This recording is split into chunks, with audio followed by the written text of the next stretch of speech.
Good morning, good afternoon, good evening, and good night, great dear friends and lovers of freedom. This is Radio Biafra House of Service coming to you through the auspices of Radio Biafra London.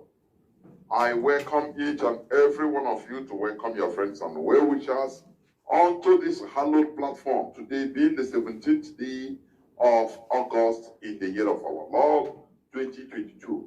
Today, I am going to host Maazichina Sanworu on an interactive session. First of all, we are going to let our people understand things. Exposition by Maazichina Sanworu, of which thereafter our lines will be open. But before that, before we enter into the business of the day, which will be as quick as possible, please let us pray.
Once again, I welcome each and every one of you to draw nearer to your listening devices today on this interactive session with a member of the DOS, Maazi Chinasa.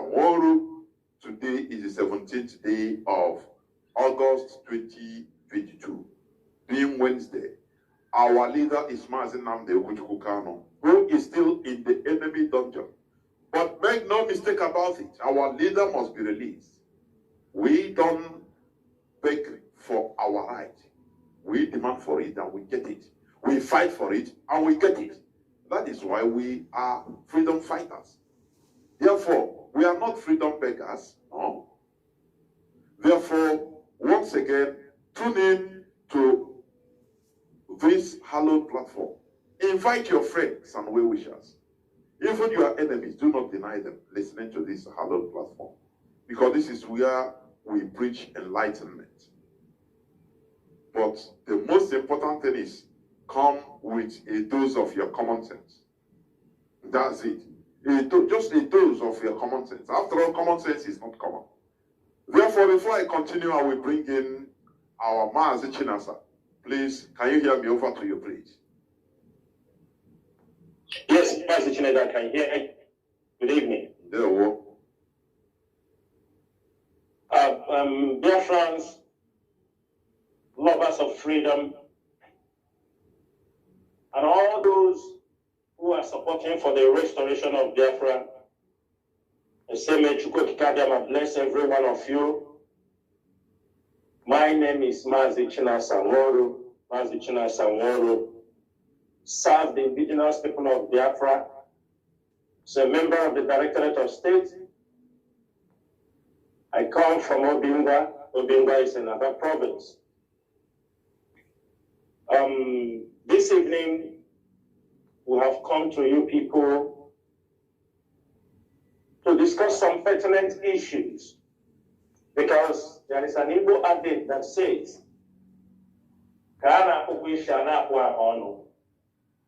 as we are fighting for our freedom, there are things that our people need to understand. There are issues that need to be clarified. There are things they need to go down, go back to their houses and think deeply. Because sometimes we are fighting for freedom. At the end of the freedom, when we come back home or when we restore Biafra, everywhere will be completely disaster. And that we do not want. Biafrans have suffered a lot. We have been misinformed. We have been let down. History has been hidden from us. And realities have deluded any of our people. For that reason, I come to this platform this evening, Maazi Chinedu. We want to educate our people on certain things as we are fighting for the restoration of Biafra. These points we are going to discuss this evening are some of the things that hinders many of our people not to fully participate in what we are doing because they are being misinformed. People are giving some fairy tale stories, and you find out that those stories at the end of the day, if you look deep, you find out that they hold no water, and they should not be an excuse for anyone not to fight for his freedom. For that reason, Maazi Chinedu, I will hand over the mic to you so that we can pick up from here. Thank you so much. There is no much preambles on today's program because we go direct to the business of the day. There is this issue concerning, when you look at right from time, you see that the caliphate, the Fulani, politically they call themselves the North, which is not true anyway, because the Fulani, they are in control, so they use any name they want. When it comes to rallying people politically, they use the name North. But when it comes to the benefits, reaping the benefits of anything, you know, they now go back to who their real self, in order to collect money. Now, the point I want to bring out now is, you see that right from time, the caliphate have been using our people in the north as a blackmail to holding us hostage. Every time, every threat or threaten, they threaten us with the people our people in the north. And you see that, you know, common sense. I'm not talking about even education or anything, but common sense should have told our people, should have made our people to understand. After the war, the way our people rushed back to the north, without common sense, no single common sense. You know, although in many of our individual homes, like that of me, that of my own, my father told us right from time. I was born after the war anyway, but my father told us stories that any person, any of his sibling, son or daughter that is investing, doing anything, landed property in the northern part of Nigeria, know that we are not one. That one I know it right from time. That is why no person even wants to do anything apart from, let me say, Igbo land. So that is common sense. But you see, millions of our people still rush back. And this thing has been a very, very big blackmail. You see, even right from time of recent, you know, they have been threatening. If there is anything, you see during Okorocha, is it Okorocha time, when when Fulani terrorists were arrested in large numbers, it was Kwankwaso that time that threatened that they should be released or none of our people from the north will get out alive. So we have been seeing this, we have been hearing this, and still we continue moving that way. Which way? Staying in the north. Now, I want to ask this question.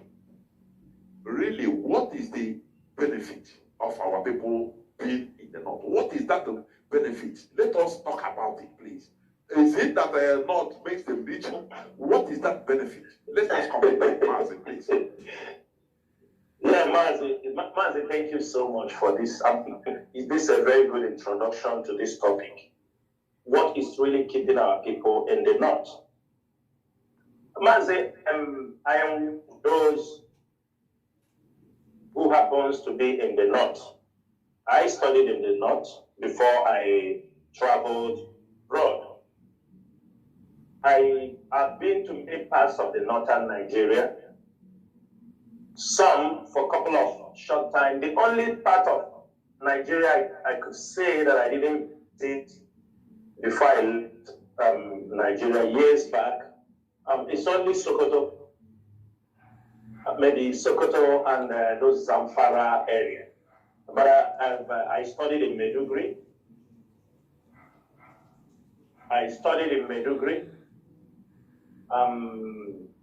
I also, when I traveled abroad, I was also sending businesses to Maiduguri. I was exporting from China to Maiduguri, to Nigeria, doing some business in Maiduguri before Boko Haram struck heavily. And I can tell you one thing, it has been of blackmail, deception. Yes, nobody can disagree that our people do not have businesses in the north. Anybody tell you that we have businesses in the north, that person is lying. You, Abuja of today. But many people from our region who have traveled to the north, most times they don't return back.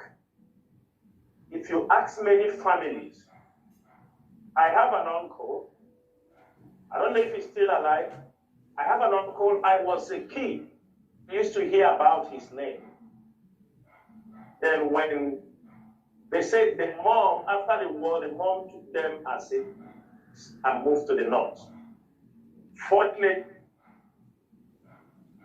one of the sisters is from her I went to study, and I went to the north. I saw that our uncle, I saw him a couple of times.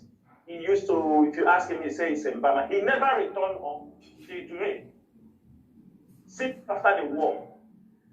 But these are some of them, are some of the people who we have people in the north. They have never come home. I know many of our people who are living in the northern part of Nigeria, they can stay 7 years, 8 years. They have never visited home. I can tell you that. They can only come home when there is burial or anything, somebody died, they follow them. I know many of them, they have never been home. Most times, these are the people, we have people that are doing business. I did business, even though I didn't go, but I have friends who are businessmen. You can easily value the type of business they do, the goods. You can value many of them. Now, because of this type of people, they have used them to threaten us in many occasions. And there is no way we can compare this without bringing the Fulanese into the picture. Because that is what they are using always to equate what we are doing. They will use it to equate, oh, if you do this, the people. Let me tell you something. In Nigeria, as long as we know we have different kind of people, different ethnic groups, wealth is not being measured by cars, by other tribes in Nigeria. In Nigeria, it is we Igbos. It is we Igbos that, especially this generation, because we know before this generation, people equate wealth, like farmers equate wealth, or all those kind of things. People have things where they value as wealth. They can give you a title based on that.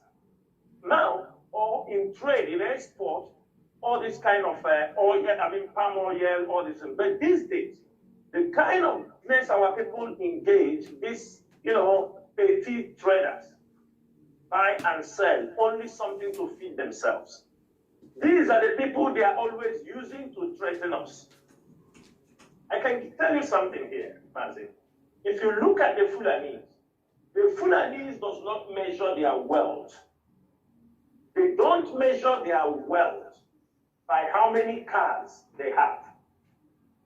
They don't measure their wealth by how many houses you build. Sometimes our people, I can say, oh, how many Fulani build house in Igbo land? Their wealth are not measured by those things. They don't measure their wealth with those things. You can buy your car, you can see a Fulani man, a multi-millionaire, go in a simple car, not Bentley, not Mercedes, he don't even care. So our people are always comparing to themselves businesses. They will come, they organize, or these politicians will tell you, no, we have our people in the north. But let me give a little analysis on this, our people in the north. In as much as we have a good number of our people living in the north, but I want you, and every other person that is listening, go and make a research. Make a solid research on the businesses they are doing in the north. Go and make a research. They pay rent. They live in that place. They import their businesses down from the east also. You go to the shops. If somebody, most of them, there are rich people, but most of them you see doing these businesses, you go to their shop, goods of 500,000, goods of 1 million. Some selling, can see somebody tell you, oh, my business. They are selling their parlor. With some bottle of beer. Just from hand to mouth. How much do you think? From hand to mouth, Mazi. He's selling maybe with 200,000 or 100,000. You buy meat today, he cook. People come there, they gather, they drink beer, they do this thing. This is the business he's talking about. Some say, I am selling this clothes to Texas. How much is the money? Now, you found out that somebody doing a business in the north with 500,000, he is paying tax, he is paying house rent, he do many things, but a Fulani, one cow. Man, if you see some of those cows, like some of these, their cows they were showing on social media last time, those big ones. These cows are sold at 500,000 naira. One cow that they put in our bushes is more than that business that Igbo man is doing in the north. Mazi, are you getting my point? And Mazi, the funny part of it, we continue, our people will look down on these people that, no, they don't know anything. They will look down, thank you, they don't know anything. Let me say something, Mazi.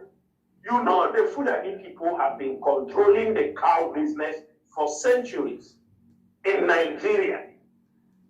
Even before the amalgamation of Nigeria, the Fulanis have been controlling. And there is something our people don't understand. Among the Fulanis, there is a ruling class of the Fulanis. The Fulanis have a ruling class.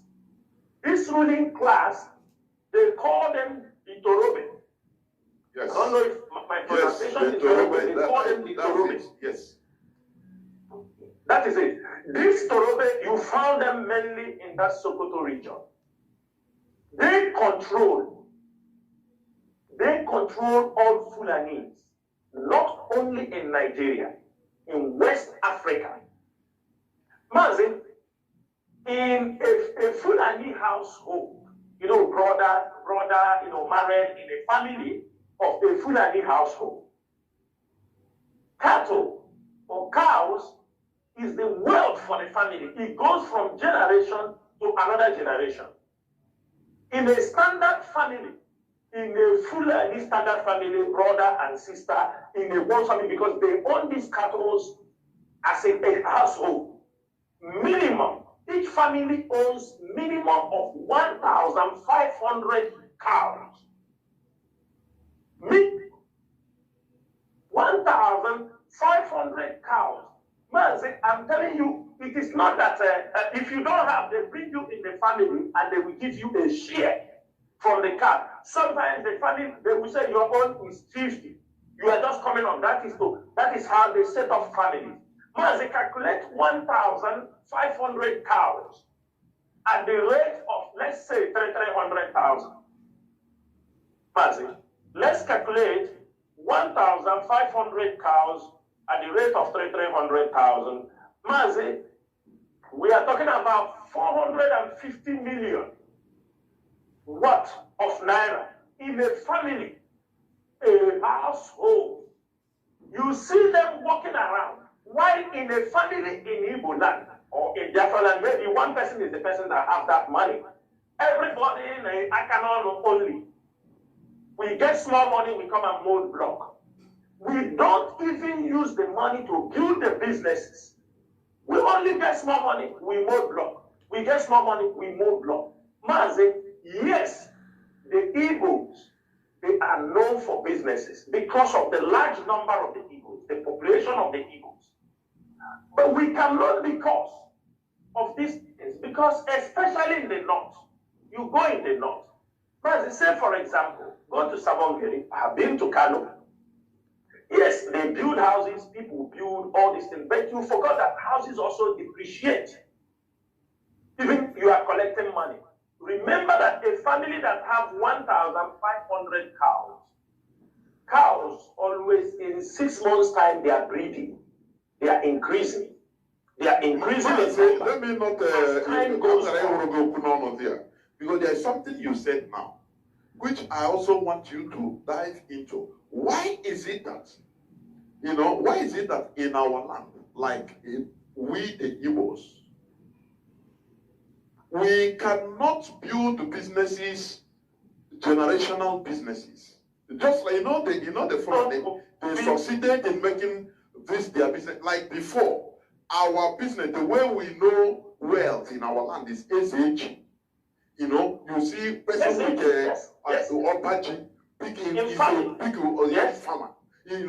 Now we didn't develop that trend. We didn't. We destroyed it. Did not. Looking for paper money. Once you also for 1 year, you come and buy a car and come and flash your home that you get. That is it. That is it. They can maintain. Father will pass the cows and goats to the son, to the children, and they continue multiplying it. They will tell you for centuries, their great grandfather, they continue building on top. Whereas we cannot. Why is it so? Mazi, do you know why the Fulani in Nigeria we're saying they are 10%, 10% or what? You take 10 million, okay, let's say 10 million. They are not up to 2.5% of Nigerian population normally. Less than 2.5%. Thank you. Yes. Mazi, less than 2.5%, and they are the people threatening the existence of people over 70 million. You can imagine that. They are even in the whole of West Africa. The Fulani is not up to the population of Biafrans. Are you understanding me? Even in the whole of West Africa. Fulani in the whole of Africa is normally estimated at highest, maximum 25 million. Highest. 25 million. Yes. Highest, maximum. But because of their way of life, their business model, their wealth, that's why they have controlled this cow business for centuries. Mazi, let me tell you something. In the late 1980s, let us talk the one. People will say we are talking about century. Let's talk about from 1980. The Fulanis have dominated already in cattle production in Nigeria. Are you understanding me? They have. In 1982, there was a survey by livestock, Nigerian livestock team or what? There was a survey they did. They found out that the whole of Fulani around the world, around Africa, they deposit their cattle inside Nigeria. 84 or 85% of Fulani cows are kept in Nigeria. 84 or 85. This is as of 2014. And in that 2014, they were estimated that the Fulanis were having almost like 80 million cows in 2014. They were having up to, not 80 million, that is goats. They were having goats, like up to 80 million goats. They were having cattle up to 25 million. And they were having sheep up to almost 40 million. Then this is owned by them. This is owned. If Fulanis are not moving businesses from one generation to another, there is no way they will keep this accurate record. Mazi, come to our place. Look at all those people. Even Ojukwu father could not leave his business could not move to another generation. Remember transport companies. These are people that opened Nigeria, open businesses for our people. I mean, transportation business when Nigeria, what you understand it may be before the war, these are people who have opened lines, mode of transportation, going everywhere. They open the channels. But their businesses never, it's just only when they die, the business dies. When we are growing up, we hear about Ekene Dirichukwu Transport. Ekene Dirichukwu Transport, that time he died, the business is gone. We talk about money has no master transport. We talk about many of them. Businesses our people are doing and they are using to blackmail us. These are not businesses that even move from generation to another. So I do not see the reason why our people who own businesses, who are doing hand-to-mouth businesses, our people are all in the north because the southeastern region of the country is not conducive for businesses. And that is what we are fighting for. If we be able to restore Biafra, they will not only do businesses of, you see them, if you go there, you will see our people, unless you have never been to the north. They are not living a great life. They are not living a great life.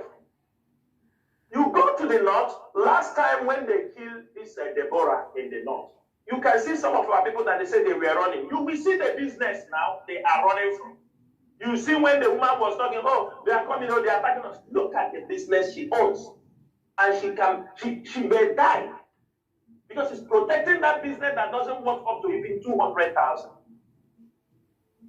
So what we are saying here is this. Our people should stop comparing themselves that we have businesses in the north. Yes, if you come to Abuja, we have to understand that, yes, according to our fire, that it is Biafrans that owns almost 70-something% of the, and if we own in a city 70-something% of the properties there, Mazi, our people should not worry for that.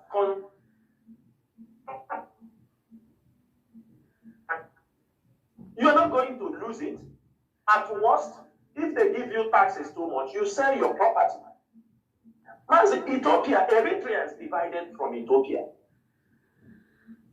And they had their people were having, many Eritreans were having businesses in Ethiopia. They didn't lose all their properties. South Sudanese were having properties also in Sudan, in Khartoum. They didn't lose all their property. So less of this majority of our people in the north who are always, they are using to threaten us that I remember your people in the north. If we look at really those in the north, what are they doing? What are they doing? Go and make your own research. So because of this number of people who don't even come home, some of them will never visit home, some of them will never come home. Because of them, they are now holding us ransom. When you talk, Ojo Zakalo will come out and tell you our people in the north, or Haneze will tell you our people in the north. During the time of Jonathan, our people killed in Kanu.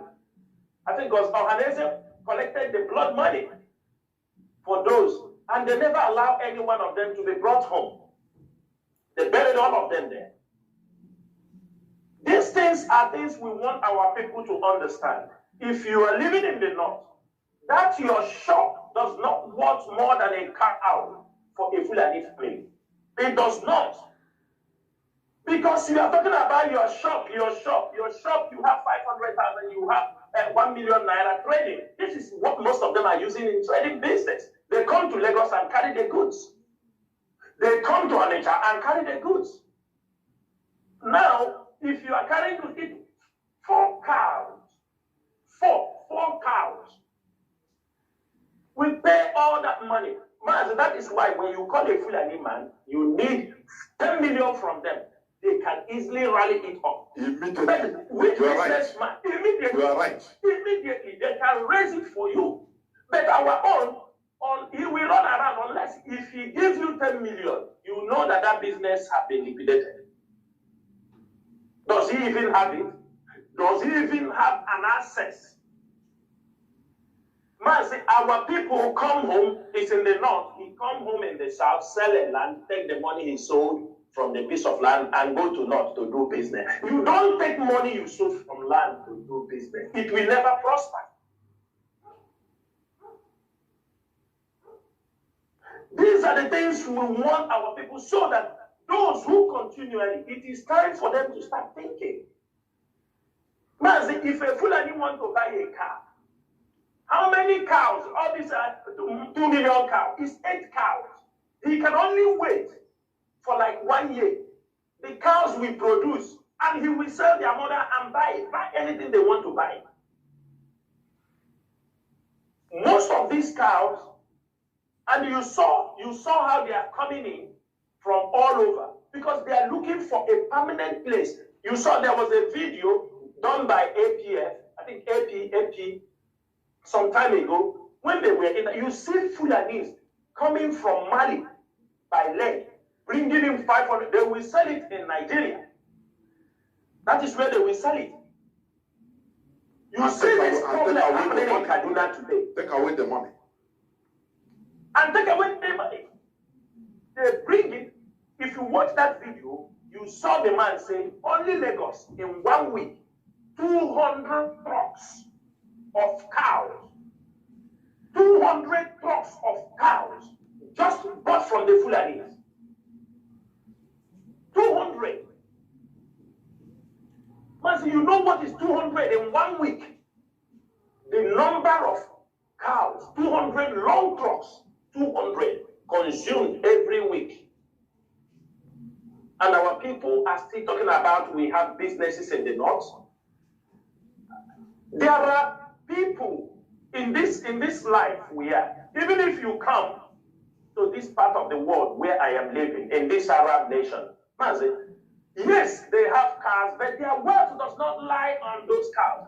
You will see an Arab man, he will tell you he has 500 camels, 1,000 horses, not cows, their own wealth. There are some camels, I'm telling you, they will tell you this camel is 10,000 kg, worth $30-something thousand.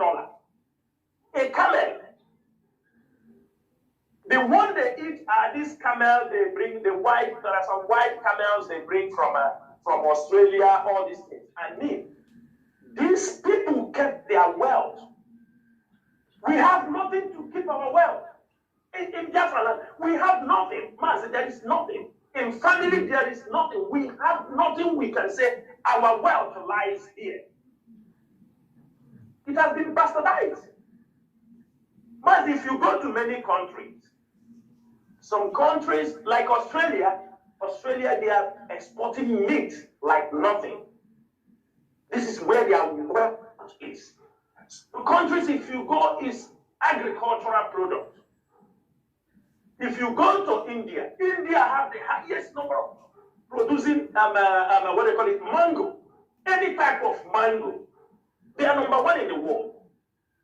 The oil in our place, this is not, because everybody fighting. What do we have? What do we have as a people? They have destroyed the yam. They want to destroy, even we practice horticulturist and agriculture as they call. You just farm the one that will feed you and your family. Then our people in the north are also putting us on ransom. They are using them to hold us on ransom. And that is why we're coming to this program this evening to let people know. People should not come and tell us, because if we continue looking at our people, if our people are really doing businesses that worth it, the North will not allow them. What they are doing is services for them. The wealth does not lie in all those buying and selling. And in most cases, our people are only, some businesses our people do, it's also our people are those, they service with their business. When you open a beer parlor, where it's Igbo people, you open a motel, it's our people coming there to drink whale, all these things. Of course. There is no production. It's just like opening it's just like an Igbo man who is a pastor that owns a church in Sabonkeri. Who are the customers? It's in Igbos. Who are the members? Who are the members? Yes. So it's our people. Yes. Maze, if you watch, we say we are doing business. Do you know the North we import more goods from the North to our place than what we send up? Are you aware of that? Are you aware of that? Maze, tell me what we are exporting to the North. Just tell me. Think what we are taking from, if not from spare parts. Is the spare parts belong to us? Are we not bringing them from outside? Is it not importing? We are importing them. What do we have naturally that we are exporting from the south, from the eastern region to the north? These people bring in the onions, they bring in the tomato, they bring in it's now that people have started making, planting of cucumber. They bring yam, We were having yam before. They have destroyed the yam business in our place. They are importing their yam. They are importing their cows. We say we take spare parts, we go there. We take their power, we go there. Are we even reasoning at all? I want to understand. You go to the north, you open a church. It's our people will attend. You build Anglican church in Meduguri. If you go there, it is all Igbos attending it. Look at the Owo attack, Owo terrorist attack. More than 20% of the people are Igbos. I was shocked when I saw the list. Yes. But they will tell you it's just not only in Owo. Not only in Owo. Go to Meduguri. Go to Yobe. If you hear Catholic Church, you hear Anglican is here. Everybody, 99% are all Igbos. The church that the Hausa people goes, this you will see them this EPA. You understand me? These are Evangelical Baptist Church. You will also know. Our people, do you know, Mazi, our people go as far as the Chad Basin from Meduguri to bring Gamborungala, to bring dry fishes. Dry fish is coming from that area. You will see trucks, people from Delta State, Isoko precisely, many of them are doing the thing. So what I'm asking, we are just a consuming people. So if we are all consuming, carry the way that we have a business, why we don't have the business? Master, why can't our people come back? Set up these businesses. Because why? If you want to build a nation, these businesses you are building outside, if you can build them in Biafra land, you can grow. You can even beautify now you can even take loan in your own place. Because this is your place. People knows you are born here. People knows everything about you. Because every time our people tell us about business, we are in Meduguri, we are in Kanu, let us go, send people. If you are in Kanu, you are enough. Look around the business you're doing. How many cows do you think it was? How many cows? How many trucks of onions? Spare parts. Are they buying it every day? The onions, tomato, cow, meat is being eaten on a daily basis. Yes, daily basis. On a daily basis. Even goat. You come to Biafra land now, we have no goats of our own, no local breeds. You see them talking, we are doing, you are selling glasses in Meduguri, in all this, and ask yourself, how many times are they buying the glasses? How many? We are talking about until our people understand that in any ramification that we are still, what we are doing, what our people are doing is just this, we are just so loud for nothing. I'm telling you, we are loud, but we are empty under. Under, we are empty. We have no taproot. No, your father will die, there is nothing left for you. Because when you leave it, there is no model to move into the next stage. Some will even kill you so that they destroy the business they do. People, there is no, and any nation that works in this path, they are just destined for destruction. We are now thinking, because of the coming of IPO, the Amazon and the Kano, because had even we continue in this way, because they came, they destroyed our culture. If you go to the north, you see most of those our people wearing, they are wearing babarita. None of them in the north can probably wear an Igbo dress and walk around. In that place, they say they are safe. Nobody, none of them. Ask them, how many of them can wear that Igbo dress, you understand me, our traditional, and walk around in the market and do this thing? How many of them? How many? And this is the place some of them continue to tell you, yes, we have businesses. You have this. But you are not safe. For how long are we going to continue to wait? because of our people living in the north? These are the questions we are asking. In as much as we are not waiting for them, we are also making it very clear that they have to know that as we are pursuing this, as we are on this journey for freedom, we have done all we can to educate them they need to return home. We have informed them they need to make sure they are in Biafra land when Biafra will be restored. And we use this opportunity to appeal to our people. Those who have some, you have some trucks, you have some tractors, things to do business, to plug the land. If you have a property in Biafra land, I appeal to you, do not sell them to go anywhere. Biafra is coming. Because it will be very bad, you sell those your properties, or you sold them, you travel out. I'm telling you, when Biafra comes, it will be difficult for you to start again. It will be very difficult. I will appeal to our people. If you have any technical equipment, things, handwork, be around. Hang around in Biafra land. Biafra is coming.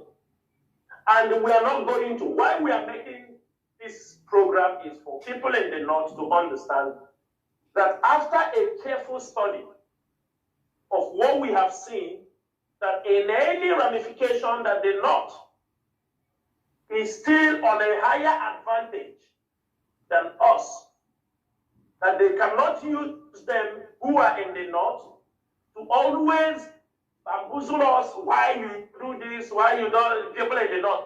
We are not. The number of the northerners living in the eastern region is little. But they're bringing everything into our land. They are bringing granite, they are bringing maize, they are bringing. I mean, companies, brew wheels that are being supplied with all these things, most of these brew wheels, they are taking their industrial goods, they are taking it from the north. But you don't know. They are importing them from the north. So all these spare parts they are telling us, every time they tell us spare parts, as if we are producing spare parts. We're not producing anything. We are the ones suffering. You go to abroad, do the labor, cut the car, bring it, carry it on the ship, fight through the customs, do everything, bring it, then you still carry it to the north, to their doorsteps. And you still live in fear. Some of our people in Kano, they are still selling drink. Upon they see they are destroying this. But if you ask it tomorrow, you say, our life is our thing because he's selling their power. What we are saying this evening, it is time our people reason and stop this comparison. Do not compare. This Fulani man is not, he didn't build car. Yes, it is not their way. It is not their source of, it's not a way of life for them. They will, even if you cry for 100 years, they will not buy car and start driving it around with you in their land. They will not come and stage a big ceremony and start. They will not do it. It is not their way of life. They are not going to imitate your way of life. These things we have to be very clear. Yeah, Alhaji is selling suya. He sleeps under he sleeps there because the business is something, it's a family business. Sometimes it doesn't belong to him alone. They are gathering their wealth. He died, his children continue. So we want to make it very clear that we are closing this chapter. Both our elders, both those who will come to tell us tomorrow, no, these people, they are coming, our business, our people are there, there are people there. Sometimes the leadership we do when their tension is high, our people will say, there are people they want to leave the north. If you can send transport for them, we are not sending anybody transport. I'm making it very clear. Because for many years, Some will say, some want to come back. If you can give them transport, a charter car, they go. No, we are not doing that. The earlier, the better you start coming down home.